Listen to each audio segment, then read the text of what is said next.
morning to you all, and thank you for joining us for this episode of our IAB South Africa Insights Series. I am your host, Tshegofatso-Phetlhe from the IAB Youth Council, and you may be wondering where Paula has run off to. She's running the world, and she's following Beyonce's instructions, but she has left you all in great hands and handed over to me, and I'm honored and excited to host today's episode. Before I get into today's panelists, you may see a pop-up poll on your screen, and this is just for us to establish if y'all really know what the IAB stands for. This is how we identify the day ones and the OGs. So really it asks, what do the letters I, A, and B stand for in the IAB? Is it Internet Accountability Board? Is it Internet Ads Bureau? Or is it Interactive Advertising Bureau? Let's see what answers you guys will give us. We'll give you a couple of seconds for that one. Let's see. Who knows us? Who amongst us is kin? Thank goodness for the 90%. And the 10% of you who think it's about the Internet Ads Bureau. We'll talk after the session. Today we will be unpacking and deconstructing marketing partnerships in the digital economy, with an exceptional panel who will turn their cameras on and give us a wave as I get to them. First up is Ann Nurock, who is our keynote speaker from Relationship Audit Management Africa. Hi, Ann. Tshegofatso-Phetlhe, Marketing Manager of NetFlorist. Helen Ndebele, Relationship Manager from Everlytic, followed by Timothy Spira, who is Global Head of Digital Content at Investec, and Riaan Wolmarans, Head of Digital Media at Arena Holdings. Thank you all for coming through to speak on how you've all developed and managed marketing partnerships in the digital space, and to share your insights on these relationships that enable your brand partners to beat that benchmark in digital. You're welcome to switch off your cameras now. And thank you to our event partners, Everlytic, Get Smarter, a brand of 2U Incorporated, and Biz Community, who helped to make today possible. On this episode, we will be having 3 presentations and talks and a Q&A at the end, including the announcement of the winner of the UCT online course, Get Online course from Get Smarter, with a spectacular 16,000 Rand. So do stay tuned for that one. Right, let's get into it. Well, first up, our keynote speaker, who is Ann Nurock. She is the Senior Partner at Relationship Audit Management, and that's just her latest title. With 25 years in the communications industry, she has been instrumental in the growth of agencies such as Grey Advertising, where in 2008, she was appointed as President and CEO of Grey Canada. She relocated to Toronto, but not for very long, as she returned home to South Africa, where her true passion lies in the development and growth of our country. Having worked on blue chip clients such as Procter & Gamble, Barclays, Visa, and Emirates, amongst others, she's been recognized as one of the 3 most influential women in the communications industry.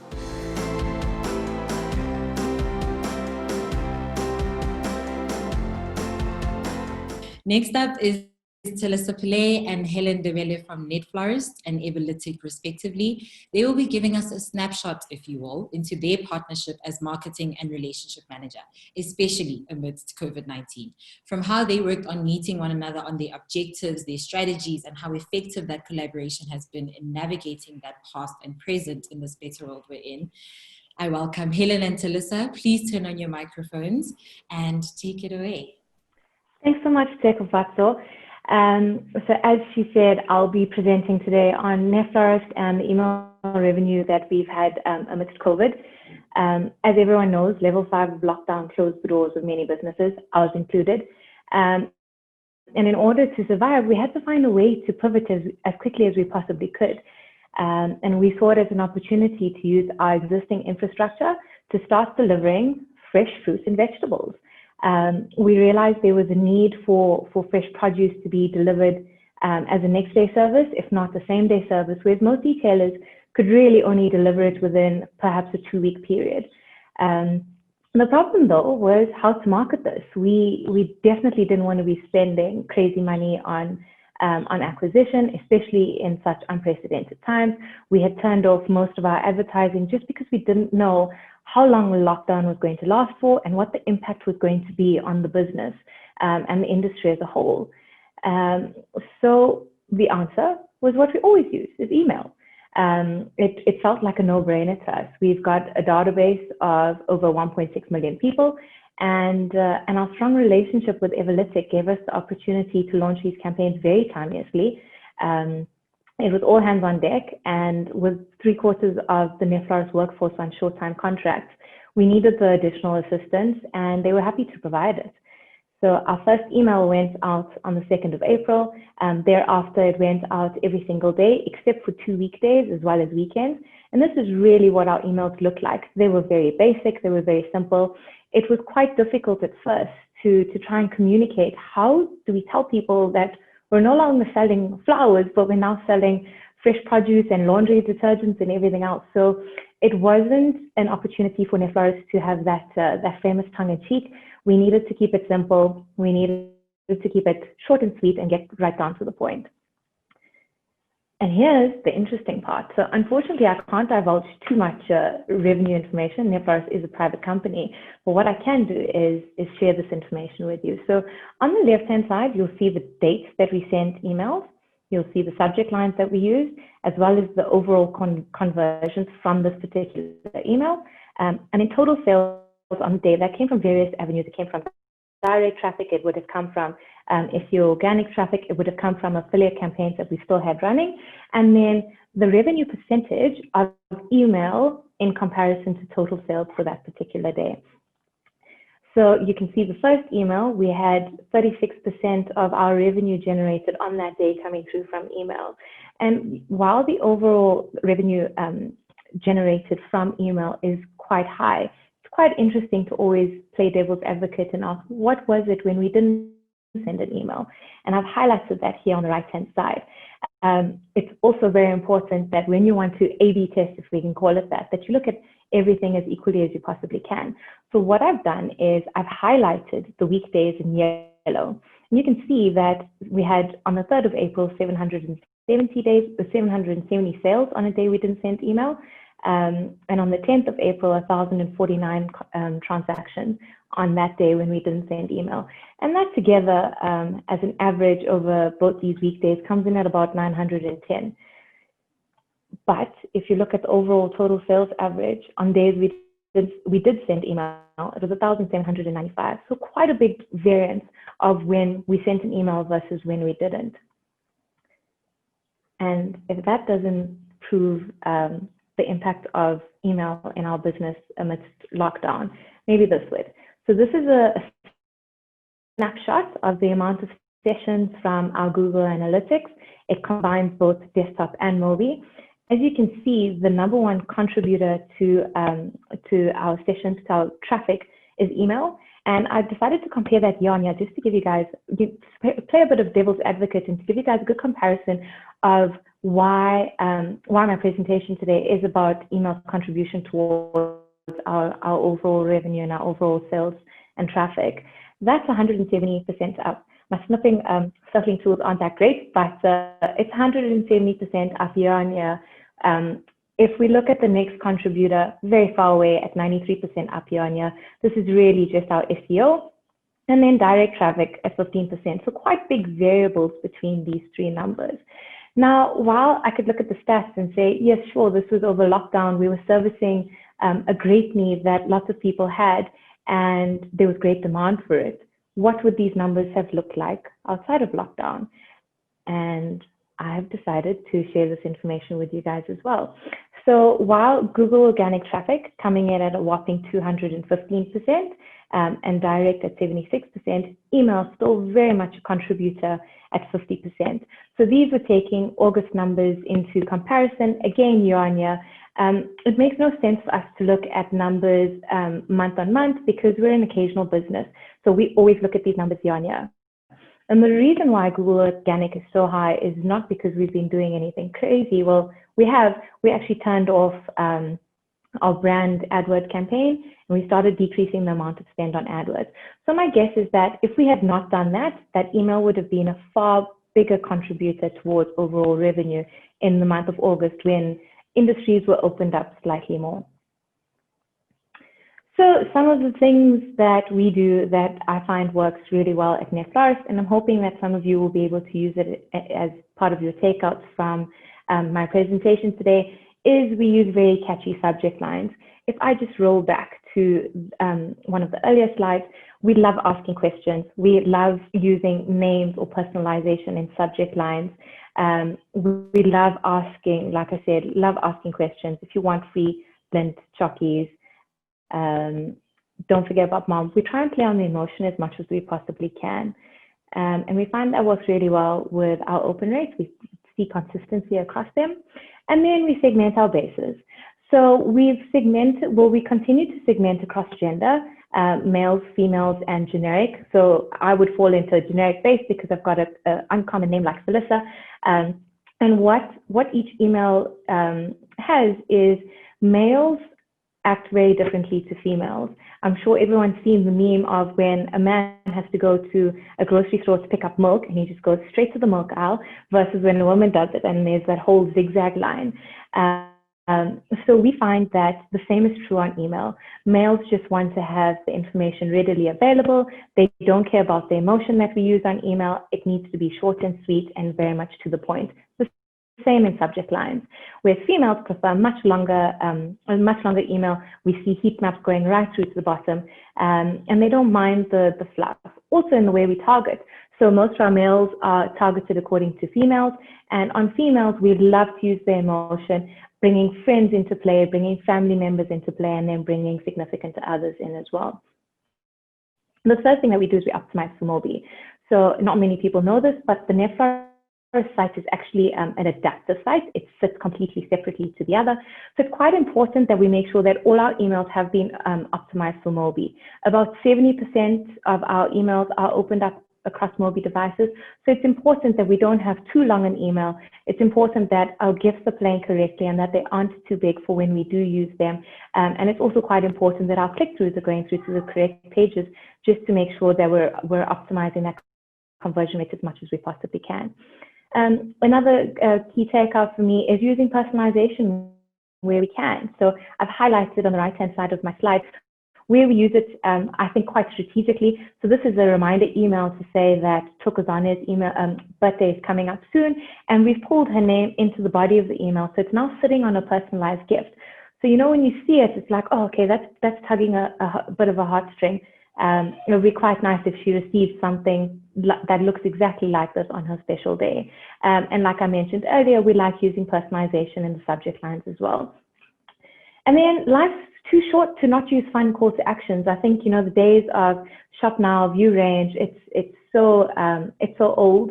And NetFlower is definitely a brand that can use a bit more tongue in cheek. So we like using call to actions like spoil her, woo them, surprise them, make their day. And we find that that works really well for us. And then timing counts. So we have highlighted that we know when our better conversion rates are and our open rates are on particular days and particular times. Monday at 9 o'clock and Friday at 9 o'clock, much to our operations team's dismay, are the best times for us to be sending out an email. Because of the operational requirements of the business, we stagger our email, and we find that sending before 1 p.m. is far better for us than afterwards. So we actually halve our database.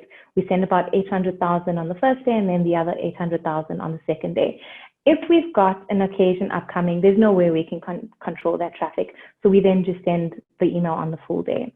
And then lastly, I think everyone tries to protect their email database as much as they possibly can from unsubscribes.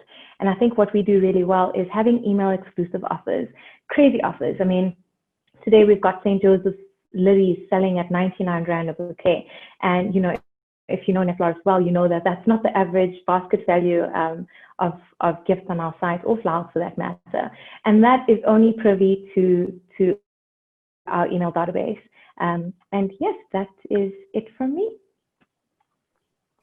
Thank you so much for that, Talissa. I think the impact of emails, like the growth that it actually had for your company, I even saw it in my own inbox as a NetFlower customer. So I really appreciated the personalization. And I think even just those trade secrets will be able to help not only me, but even the brands and the audience that is online right now.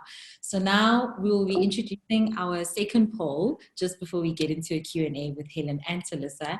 And really, I want to put it to the audience. What was your relationship with online delivery services such as NetFlower during lockdown? Did you gift your friends with with flowers and gifts? Did you send some groceries to your friends and family? Or was it all in the name of self-love? So I'll give you a couple of seconds to figure that one out. And don't lie, because we can see in the back end when you guys are lying. And we're getting the answers in. Oh, okay. Looks like we loved family and friends quite a bit. Okay, and I see there was a 21% with some self-love. I appreciate that. That's good, especially during these famously unprecedented times. So for my first question, and this is for Helen, the lockdown affected many brands who lost quite a bit of income during this period. So how did this impact the relationship between Netflorist and Evelytic? Yeah, so to be completely truthful, I mean, we've always had a phenomenal relationship with Netflorist. It's been a really strong one because it's been built over about 7 years now, and you know, it's at a point where now we consider ourselves as good as family. So we were cognizant of the fact that, you know, most brands were going to make some sort of losses, you know, during this period. And just to safeguard our relationship, we continued to keep the lines of communication open between us. And Netflorist was, as usual, great about keeping us abreast of their strategic plans. And so we were kind of both in the loop of what was going on.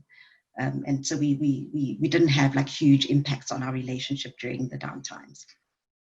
I love that you said that, because it even echoes what Anne had spoken to of how like just the strength of the relationship prior to such a thing as COVID-19 just means that you're able to maintain those open lines of communication.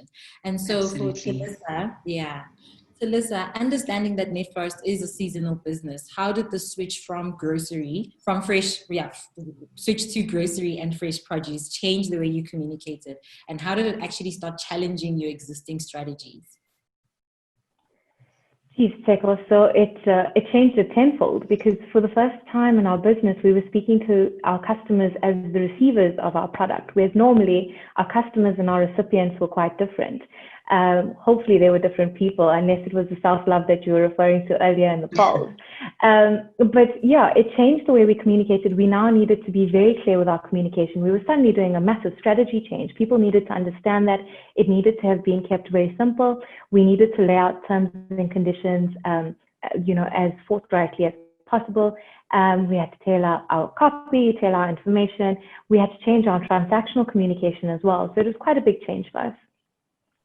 I can imagine. And do you feel like it was a necessary and almost like abrupt change even to how you approach your future strategy in terms of future-proofing the next year coming for you? And I think, Helen, if you can answer this, and Talissa, please do afterwards. So you mean in terms of, you know, maintaining what we had? Yes.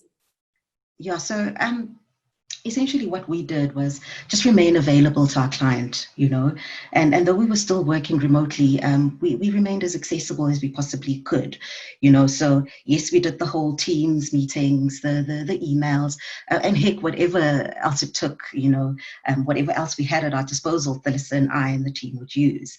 From a service perspective, I mean, we made sure that there was no downtime on the platform. I think what's been incredibly good for us and what has worked for us is listening to each other and being collaborative. You know, we provide Netflorist with as many insights as we can into their trends, and we spot any you know, trends that we can share with them, and we have open and honest dialogue about what's possible and what's not. And you know, they allow us as well to use their emails as use cases to share with the rest of our base when they have great campaigns that they knock out the ballpark. But I think what has future-proofed this relationship and kind of kept it as strong as it's been is ultimately us knowing our client's business and the role that email plays in their business in terms of revenue generation. So it's made us very discerning in terms of how we respond to any queries that we get from them, so that we minimize any you know, potential losses on their bottom line. Thank you for that. And for you, Talissa? What is the I think biggest? Helen's, Oh, sorry. sorry, Tshegofatso. I was going to say, because Helen did cover quite a bit. So now I was actually going to move to the next one that related to that of what is the biggest lesson learned during lockdown for both of y'all's relationship? Geez, I think, Helen was 100% correct in what she was saying, that we've worked together for so long that she knows as much as I do about email at NetFlorist, and vice versa. In terms of future-proofing, just to add on to what Helen was saying before I answer your next question, our goal wasn't to future-proof for the next year at all. It was just to try and survive for as long as lockdown was going to last. Our core is still very much gifting. We've kept fruit and veg and groceries on the side as well, purely because the infrastructure does exist. And, with the spike in numbers that we saw a couple of months or a couple of weeks ago, suddenly the need had increased again for having groceries delivered. So yeah, the goal wasn't to future-proof for the next year. It was to protect the business, to protect our employees, and make sure we could maintain, and we all had something to then return to. In terms of our relationship, geez, I think there's two things. It's definitely an understanding, and that comes with tenure. I've been at NetFlorist for almost 10 years, and I've worked with Jodine, who's the overall group manager, account manager, since day one, since we started with the quotes. And Helen and I have worked together for, about 4 years. And like I said, everything I know about NetFlorist email, open rates, click-through rates, what works, what doesn't work, Helen does as well. So it makes it very easy for us to be able to share, for them to share innovative ideas and applicable insights, because they've got the data readily available. They understand our overall goals, they understand our strategies, and our business being so seasonal as well. I love that. I think everyone should take notes on how to even maintain a relationship, especially that spans for that long. So thank you so much, Helen and Talissa. You can switch off your cameras now.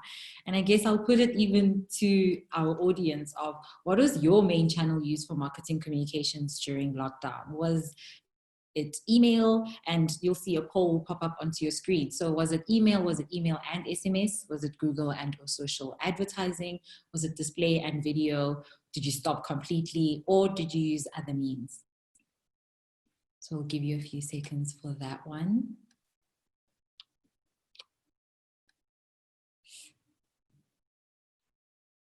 Oh, people are saying WhatsApp went crazy. I can imagine.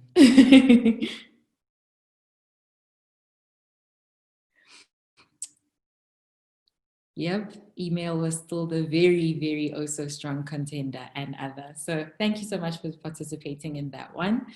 Last but not least, we have Timothy Spira and Riaan Wolmarans. Gentlemen, please do turn on your cameras. With Timothy as the Global Head of Digital Content and Investec, and Riaan as Head of Digital Media at Arena Holdings, they will be sharing their partnership model and how it's manifested into the work that they've created together.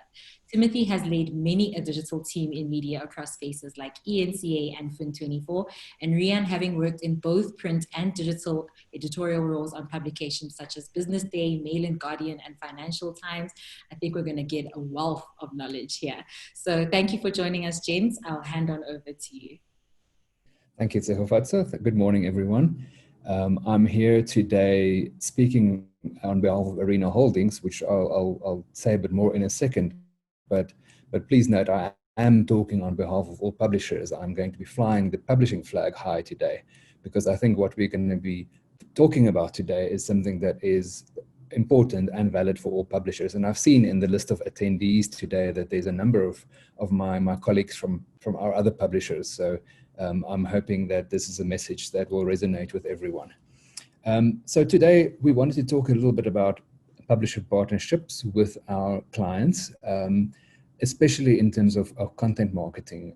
So native content, sponsored content, whatever you want to call it, paid for content, which is something that we at Arena do a fairly substantial volume of throughout the year across our websites. So I want to talk first of all about why this is an important relationship for a brand or a client to have with a publisher, because there are definitely clear benefits. And then I'm going to talk to Tim as one of our clients a little bit more about that relationship. First of all, at Arena Holdings, just to show to you, the first benefit that we bring as a publisher is that we have big audiences and we have a range of audiences. Obviously, you do have some publishers who have one website or one publication, but South Africa has a fair number of publishers that do span a number of websites. For us at Arena, for example, you can see we have a very strong media unit in the news business. So we have giant general news audiences on the likes of Times Live, which of course includes Sunday Times. We've got Sowetan Live, also national news, but a different market. We have our Business Live website, which brings together all our business titles. And obviously there's a very, very well-defined niche business audience that you speak to there. We have coastal newspapers in the Eastern Cape. So there you've got a local audience that you can work with.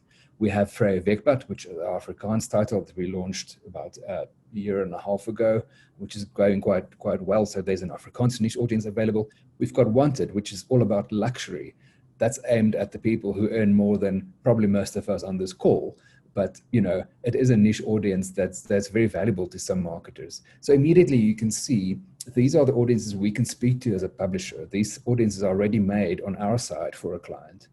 And then because we're a big group, we also have a few other interests, of course, which I've just kind of listed there, being broadcast, magazines, and so forth. But really our main news websites is where we have the valuable audiences. So there's a range of audiences is the point I'm trying to make. And then, of course, size of the audience is there. I mean, because, we benefit from telling people the news. And that works very well for us, because that's why we're able to generate these big audiences. Those were the July numbers across our sites. We also got a very nice boost from the COVID-19 lockdown, of course. And we've managed to hold on to some of that traffic because people have clearly liked what they found. So that's good for us. But, and it's not to say just because Times Live has 6 million readers in a month that, you have to address that big an audience with a publisher. It can be trimmed down to a specific niche also within that. So a range of audiences and audience size, two important factors already.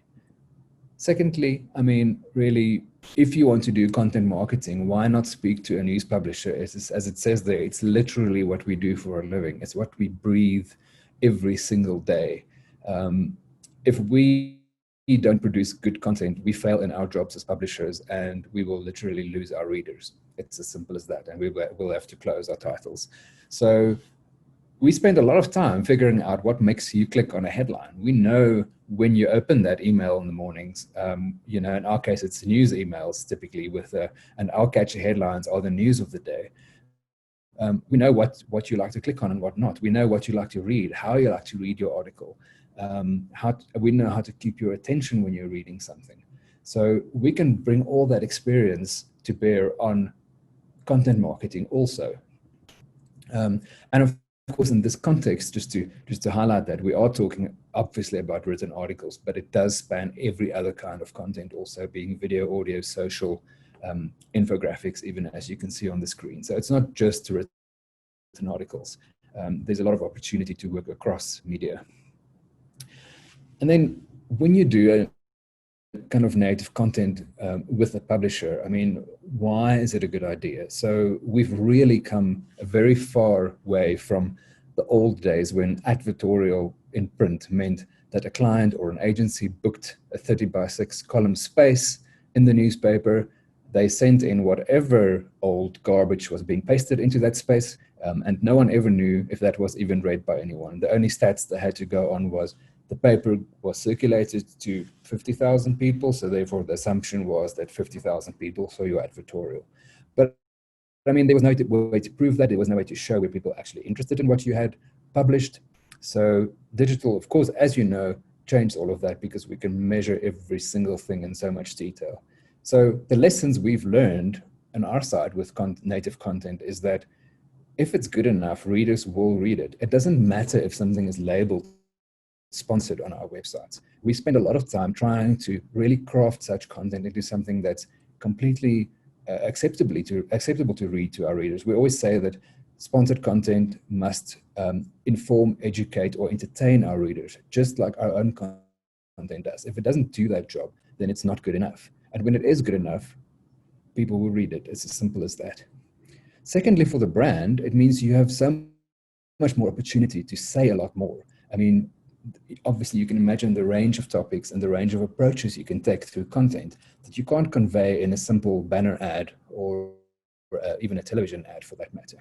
We have trusted titles. So, I mean, why wouldn't you want your brand message to be seen under the banner of something like a Sunday Times or a Herald? Some of our papers are more than 100 years old. So that kind of trust that's implicit with our titles can reflect a brand also. Ad blocking, not such a big problem in South Africa. I mean, I saw some recent stats that our country still is not that high on the ad blocking list as some of the markets like the US or Europe. But even so, I mean, you can't really block an article. I mean, that ad is going to come through to you whether you like it or not. Brand safety, a big topic, of course. I mean, there are a few things as brand safe as in having the entire article devoted to your company with all the accompanying material. So that job is done. And same with the topic of ad visibility. I mean, it's not quite a banner ad, of course, but I mean, the concept of ad visibility in a case of a native content article applies very much as you have 100% of the screen time, 100% of the time when someone is actually reading your article. So there's a lot of tangible benefits to this. The big issue there is you have to make sure that you focus on quality, of course. So that is very important to us. And to be able to do that with our clients in this arena, no pun intended, we want to really have a partnership based on honesty and trust, whether it's with an agency or with the client direct. I mean, that is quite important to us. We have to, for example, really understand what's your goal as a client by publishing your content with us in terms of content marketing. Is it just brand awareness? Is it a new product launch? Is it driving video views? All of that can help us advise you better on exactly where your content needs to go, how we can present it to our audience. So it's really not a case of just emailing us whatever you may have had on file and just hoping for the best. I mean, that is really not an approach that's optimal for anyone. So we do try to work a lot around that. And of course, to be able to then, after we know that, there's really two routes we take with most of our clients in this regard. I mean, first of all, if it's content that's provided to us, we always try to work with a client to say, this is actually perfect for our site, or can we edit it a little bit? Can we change it like that just to make it work even better for our audiences? And of course, the other leg would be that we can create such content ourselves on behalf of the client. Now, taking that into account, one client that we've done a lot of such work with over the past few years, actually, especially on our Business Live website, is Investec. And as you've seen, Timothy Spira is joining us today as the Global Head of Digital Content at Investec. So just before I pose some tough questions to him, or not so tough questions, I hope, I've just kind of put together there just a little sample of some of the content we've published with Investec over the years. And you can see, we've liked Investec because they've really focused on content within Investec also, as you'll hear in a second. So they've been able to provide us with some very, very good content that can run quite seamlessly on our websites. And these have been very successful. You can see that there's a mix of approaches. Some of it is kind of looking at investment strategy, sometimes a bit more specialist, sometimes quite general. Some of it is just really kind of quite fun. I mean, you see there's one about having your quinoa salad delivered by drone, for example. Some of it is straightforward, more Investec focused content. You can see there was a video of Stephen Kosef speaking, for example. So it's really a mix of things. And I mean, we kind of worked with Investec to say, these are, for example, topics that would work for us at specific times, or headlines that would really resonate with our audience. And this is the result, a range of really good content that was really kind of, that was really popular among our readers, and that worked quite well for Investec. So over to Tim. I'm going to stop sharing for a second. Hi, Tim. Good morning. Hey, Riaan. Thanks so much for inviting me. So I think as an introduction, I mean, just if you don't mind, you come from the media background also, and then you made the shift to Investec. Can you tell us a little bit about your job there and how you then proceeded to set up an internal content unit at Investec? Sure. Yeah. So I joined Investec about 4 years ago to define and to help implement a digital content strategy globally across the group. And I've more recently also taken on responsibility for digital marketing more generally. And what's been really fascinating is to see how content has moved front and center in our broader marketing activities. And I think there are really good reasons for that. The one being that, you know, in this kind of digital era where people have got so much choice in terms of entertainment and information literally at their fingertips, the kind of traditional interactive advertising models don't always work so well. You've got to actually, and I think Anne referenced this in her talk, you've got to really be adding value to the lives of your target audiences. So content's a great way of doing that. It's also a good way of demonstrating at the same time a little bit about who we are as a business, you know, the way we see the world, the kinds of issues that we engage with. And in that way, you know, we think content can really build trust in our brand, and it can be a great conversation starter.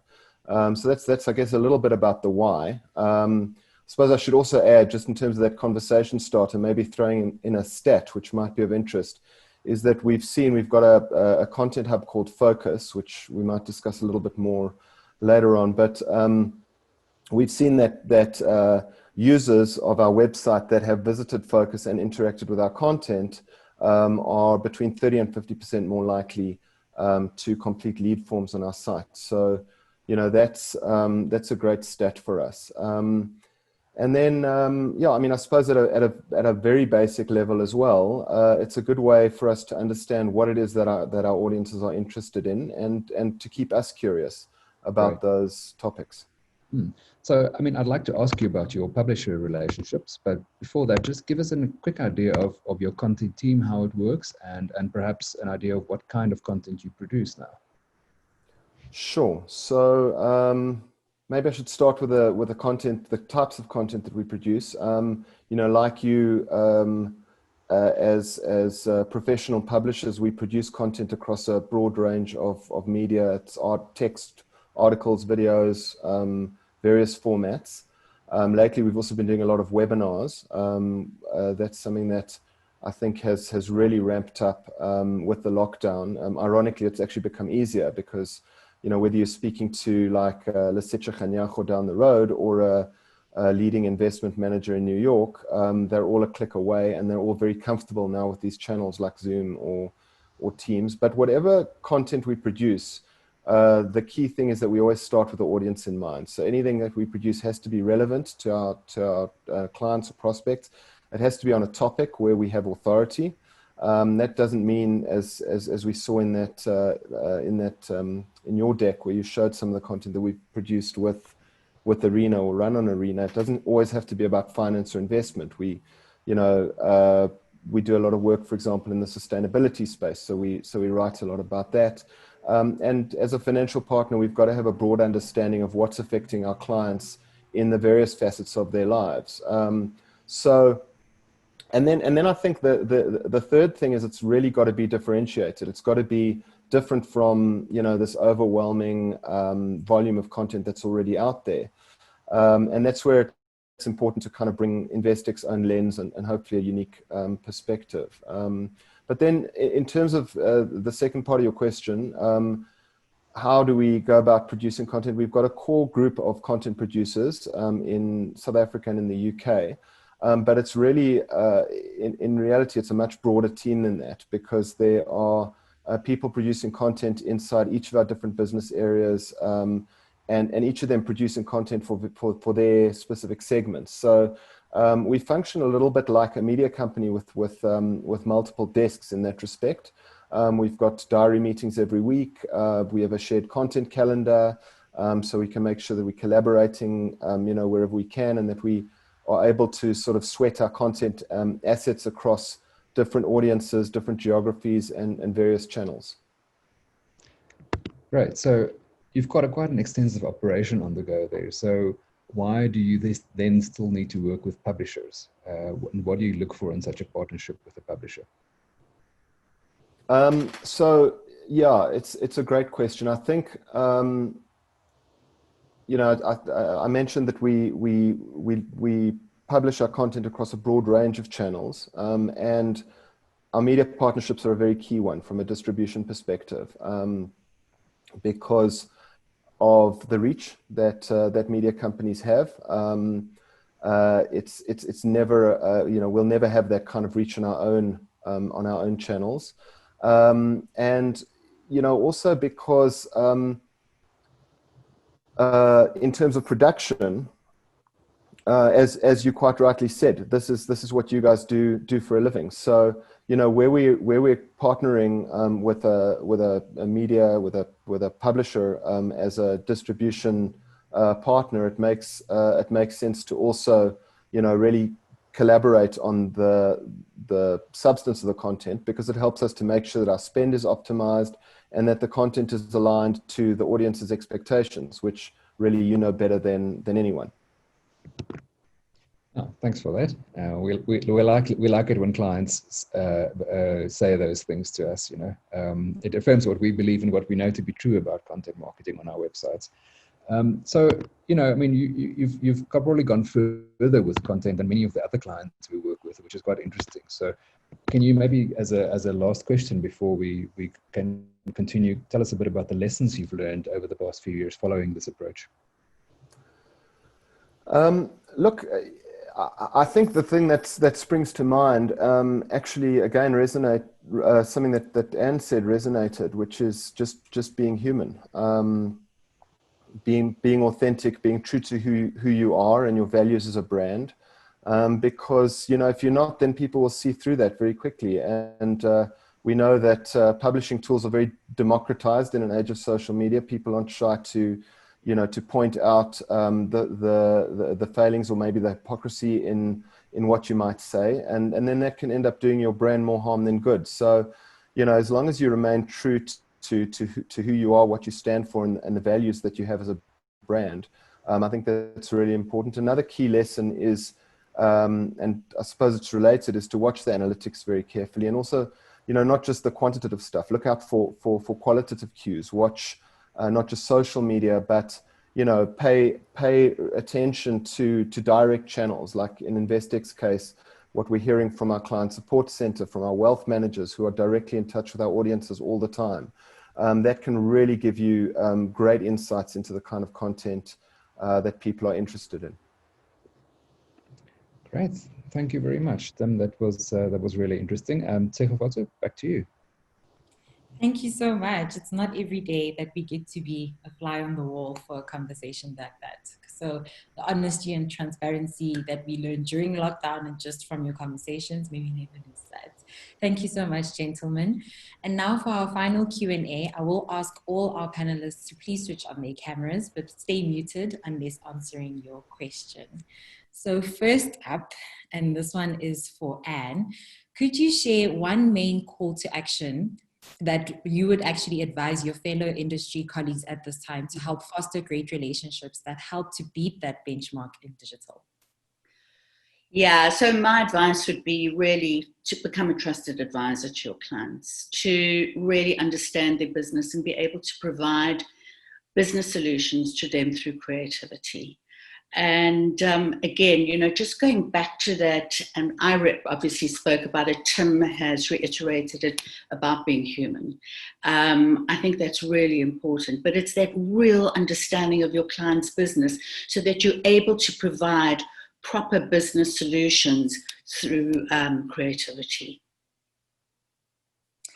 And this one is for Riaan. At this time of crisis, can you share one key learning that you have personally or professionally taken on board that you believe will assist others in navigating the future of work as we are getting to know it? The time of crisis, as you call it there, was very interesting for us as a publisher because across the South African publishing industry, we saw massive traffic coming to our websites during the first few months of lockdown. And of course, we track over time exactly what it is that people read, what gets them clicking, and then to see for us how those consumption patterns changed during the past few months after the initial kind of shock of the lockdown. I suppose it worn off. we now know that our readers at Arena are more interested in the business aspects, the economic aspects, the impact of COVID, than in the health news anymore. You know, I mean, I think by now everyone knows what happens when you get COVID, you know, how many times you should wash your hands. But however, is my small business going to survive? That is a much more pertinent question at this point. So the lesson we've learned is that we now have to, even more than before, I suppose, because it's so wide ranging, the whole impact of this pandemic, to adapt to what our readers are actually reading, and to really focus on when you say, you know, the way that people work. I mean, so many people working from home now, they have different times that they're online, they consume content at different times, in different formats for that matter. So all of that are changing patterns that we now have to keep track with. So our key learning was that we have to be more adaptive than ever in serving our audience with content. Thank you for that one. And back to Anne, and this one is from Leonie. So she said, Jim Collins in 1998 found in his research that successful organizations have 1, cult-like cultures, 2, big, hairy, audacious goals, and 3, big, hairy, audacious goals. And so did the pandemic bring us full circle back to these, or has the second success factor actually fallen by the wayside? No, I think that this has brought us back. I think that through this pandemic, people have had to become more innovative, and they've had to actually set new goals that are even more audacious than what they had before. Yeah, I really do. I mean, if you look at, and I know it's going to come up in another question that's going to be posed, but if you just look at the things that NetFlorist did, I mean, they really did create new goals for themselves that they didn't have before. You know, they would probably never have considered doing what they did. And I think that it wouldn't have happened if it wasn't for the pandemic. So I do think people have become a lot more innovative and created more hairy, audacious goals. That's true. They had to be braver. The life is short thing shook everyone up. And this is from Elias, and it's also to you, Anne. Creativity in concept or only in execution and dialogue as well? Kindly explain the weighting across each. I think it's creativity in thinking. And again, it's in every aspect of the business. And again, I think you've got 2 brands on this panel who are incredibly creative. You know, Investec, who I've worked with for many years, and NetFlorist. I think that both of them have creative thinking. They have creative leaders. And so it's not, you know, the point is it's not about creativity just in advertising. It's about creativity across the entire organization and in terms of the total client experience with the brand. And that's why, you know, I just think listening to Lisa and listening to Tim, I mean, they really are creative brands in every aspect of what they do, right from the top down. No, truly. And this is for Timothy. Why do you think there isn't a bigger integration of brand and content advertising or messaging versus the disruptive ad model that has just moved from old linear media into digital?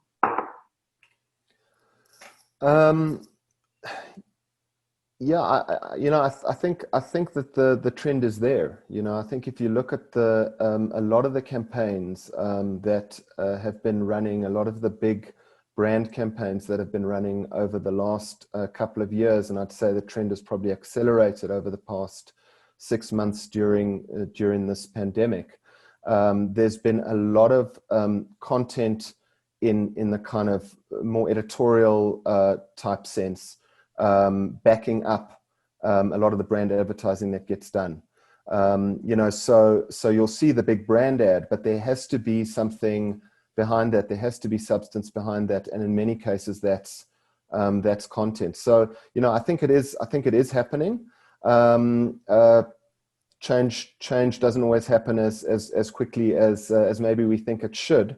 But I suspect that when you look at the environment in a year or two, you're going to see a lot more of that integration happening. True. Well, if our second wave happens, then we also have to then fast track our well, let's hope not. Yeah, thank you for that, Alan Smith, for that question. And this one is for Talisa, and this is from Karen. And she says, how will these learnings change your approach to marketing over the next year? Are you looking for other opportunities that might interest your client base, or are you now going to stick to what you have? Karen, I think, a business can't afford to stay stagnant. It's important to be able to pivot and to remain agile and to always stay ahead of the trend. So, while Neflaris, I'm not sure if many people know, Neflaris was come about by accident. It was created as a testing site for macro. So it feels like it's a business built on quick learnings, and it seems to be pretty successful. I think groceries and fresh fruits and produce we launched very quickly, purely because of the need of our customers and because we had that infrastructure.